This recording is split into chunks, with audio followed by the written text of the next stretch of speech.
In the aftermath of the American Civil War, the once proud South was left in a state of devastation and turmoil. The Union's victory brought an end to slavery and inaugurated a new era of freedom for African Americans, but the emotional scars of the Confederacy's defeat ran deep. It was within this volatile atmosphere of bitterness and resentment that a sinister force emerged, one that would haunt the American South for generations to come. In 1865, 6 Confederate veterans from Pulaski, Tennessee, founded a secret organization that would become infamous for its acts of hatred, violence, and terror. Initially, the group was intended as a social fraternity, a place for the men to share stories, bond over their shared experiences, and attempt to regain some semblance of normalcy in a world forever altered by the war. However, this harmless social club would soon evolve into an unrelenting force of racial hatred. The group adopted the name Ku Klux Klan, drawing from the Greek word kiklos and the Scottish Gaelic word clan, which referred to their sense of brotherhood. Early on, their activities were mostly local, comprised of night rides and intimidation tactics aimed at African Americans, but their intent quickly turned more sinister. The members, cloaked in white robes and masks, began to engage in brutal acts of violence against freed slaves, as well as white Republicans and other supporters of Reconstruction. The Klan's early members were largely disorganized, but the arrival of Nathan Bedford Forrest, a Confederate general who became the Klan's first Grand Wizard, provided the leadership the organization needed.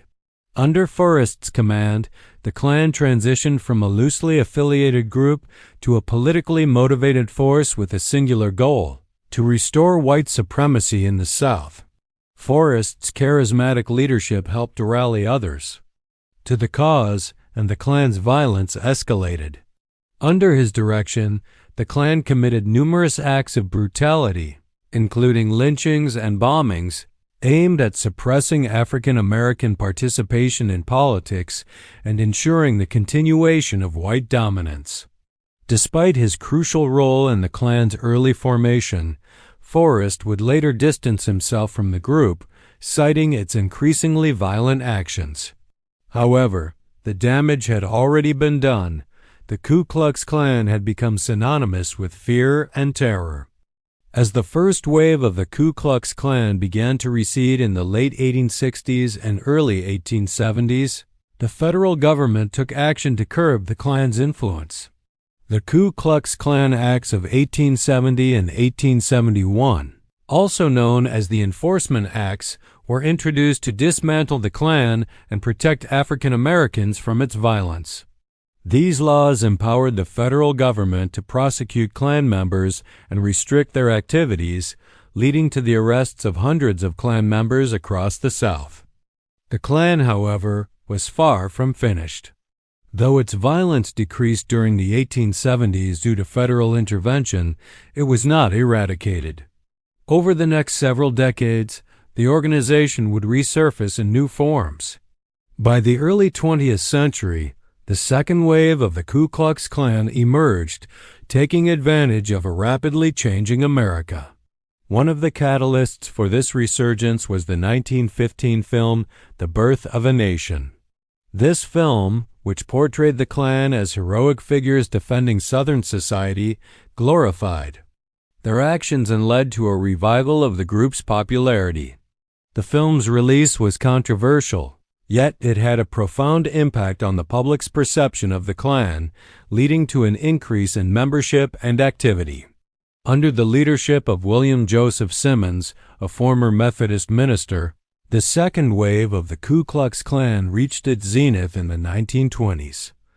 At its peak, the Klan boasted a membership of approximately 4 million people, including many prominent political and social figures. The Klan's scope also expanded during this time. While it continued to target African Americans, it also began to focus its hatred on Catholics, Jews, immigrants, and anyone it viewed as a threat to its vision of a racially pure America.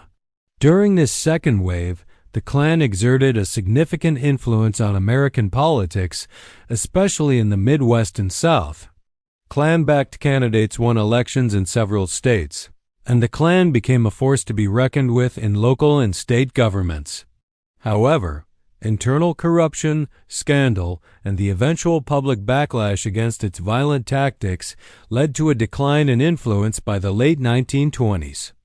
As the first wave of the Ku Klux Klan waned in the late 19th century, the winds of change would give rise to the second wave, which would reshape the nation in profound and disturbing ways. The Klan's resurgence in the early 20th century was propelled by a combination of social, cultural, and political factors that aligned to revive the group's deadly influence. The South was no longer the sole bastion of the Klan's operations. By the 1920s, the organization had expanded its reach to a national scale, fueled by growing fears of social change and immigration. The release of the controversial 1915 film, The Birth of a Nation, proved to be one of the key catalysts for this resurgence. The film, directed by D.W. Griffith, portrayed the Klan as heroic figures who had saved the South from the dangers posed by African Americans, immigrants, and other marginalized groups. Despite its problematic and racist narrative, the film was widely acclaimed at the time and became a cultural touchstone that revitalized interest in the Klan. It played a significant role in reintroducing the group to the American public, presenting it as a force of order and unity during a time of societal upheaval. Under the leadership of William Joseph Simmons, the Klan reorganized and flourished. In 1921, Simmons established a new headquarters in Atlanta, Georgia, and took the title of Imperial Wizard, a role that would become synonymous with Klan leadership. The second wave of the Klan was characterized by a highly organized structure, which included local chapters known as klaverns. These klaverns, each led by a cloakard, allowed the Klan to extend its influence into towns and cities across the country, including the Midwest, Pacific Northwest, and parts of the East Coast. The group's national expansion was bolstered by its adherence to strict codes of conduct and rituals, which fostered a sense of unity and purpose among members. By the mid-1920s, the Ku Klux Klan had become a formidable political and social force, with a membership estimated at around 4 million. This made it one of the largest and most influential secret organizations in American history. The Klan was not just a group of hate-filled vigilantes. It had become an organized movement that sought to impact every facet of American life, from local government to national politics. The second wave of the Klan was also defined by its xenophobic, nativist, and anti-Catholic ideologies. While the Klan had always been a vehement opponent of African American civil rights, this new iteration of the group broadened its scope to target immigrants, Catholics, and Jews, portraying them as threats to the purity of American society. This fear of foreign influence played into broader anxieties around immigration, particularly from Southern and Eastern Europe, which had increased dramatically in the years leading up to World War I. The Klan's influence in local and state politics was felt strongly during this period, especially in Indiana, where the group controlled local government in several key areas. Governor Edward L. Jackson, elected in 1924, was a well-known Klan sympathizer, and his tenure was marked by corruption, scandal, and a marked increase in Klan-backed policies. The Klan's political sway was not confined to the state level. It even managed to influence national politics, particularly during the Democratic National Convention of 1924, which was famously known as the Klan Bake.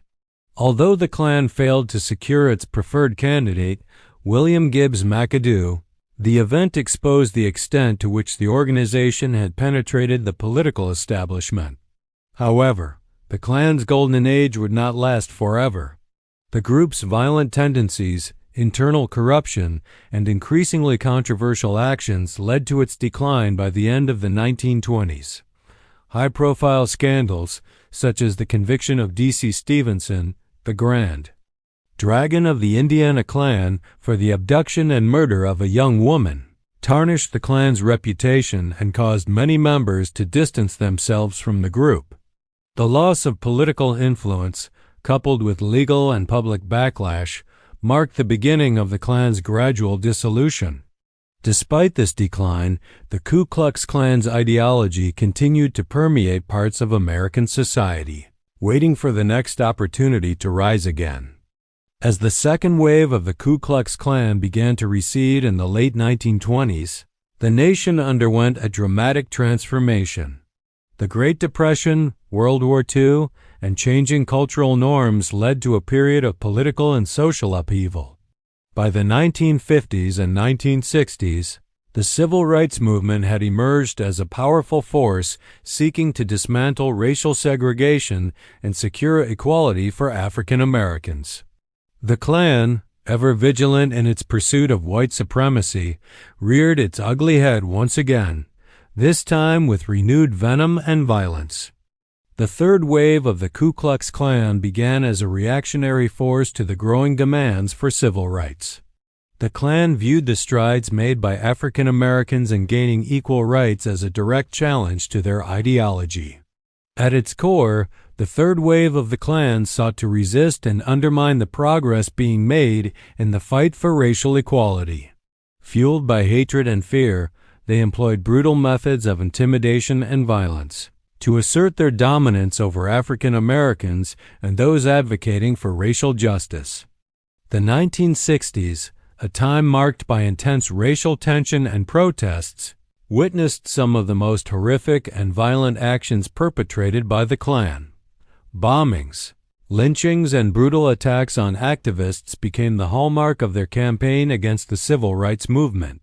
One of the most infamous incidents of this period was the 16th Street Baptist Church bombing in Birmingham, Alabama, on September 15, 1963.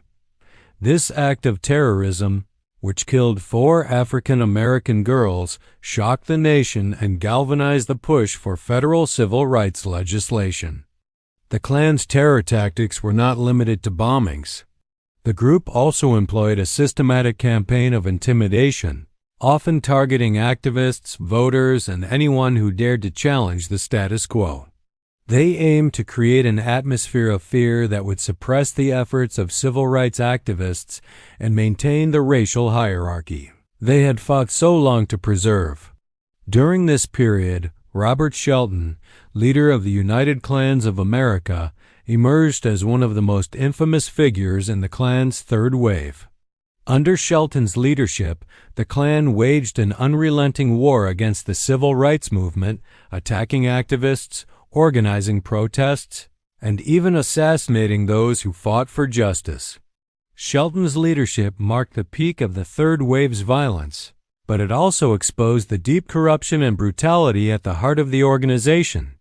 The Klan's violent attacks, particularly against black churches and civil rights workers, played a significant role in the passing of key civil rights legislation. In 1964, the Civil Rights Act was signed into law, followed by the Voting Rights Act of 1965, both of which were aimed at dismantling institutionalized racism and ensuring that African Americans had access to the same rights and opportunities as white citizens.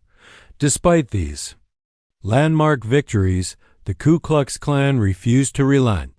Though their power had significantly waned, their legacy of hate and intimidation lived on, fueled by the idea that the country was slipping away from their vision of racial purity.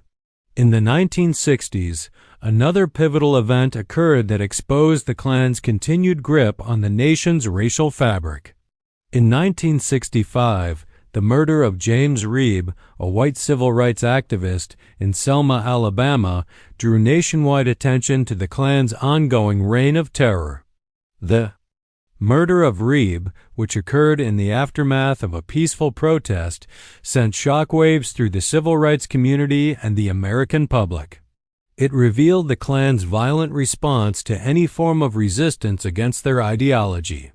Despite these setbacks, The Klan's activities during this period also faced significant backlash.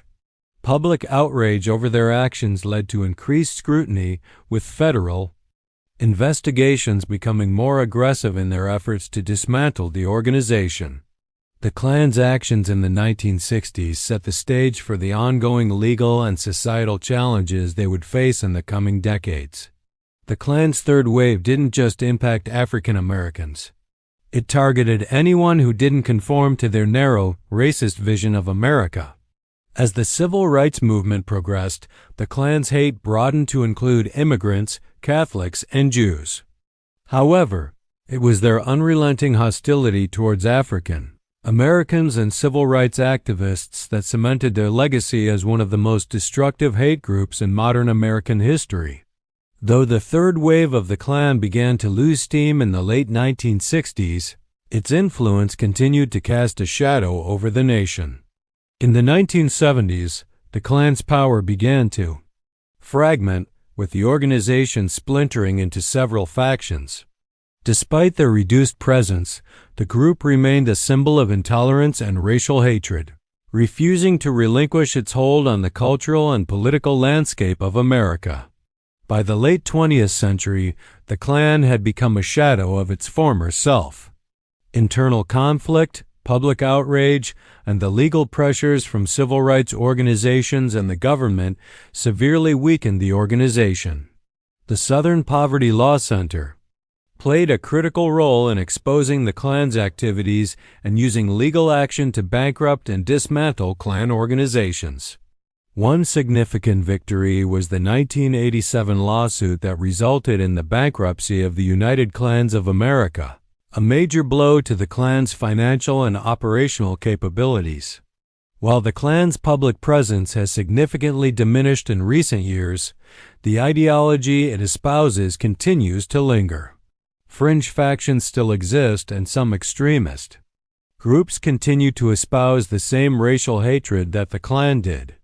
The Klan, however, has been largely disavowed by mainstream society and politics, as evidenced by the Republican National Committee's public repudiation of the Klan in 2016. Despite this, the Ku Klux Klan continues to be a stark reminder of America's troubled history with race. The Klan's influence on American culture and politics is undeniable, and its legacy of hate and terror still reverberates through American society today.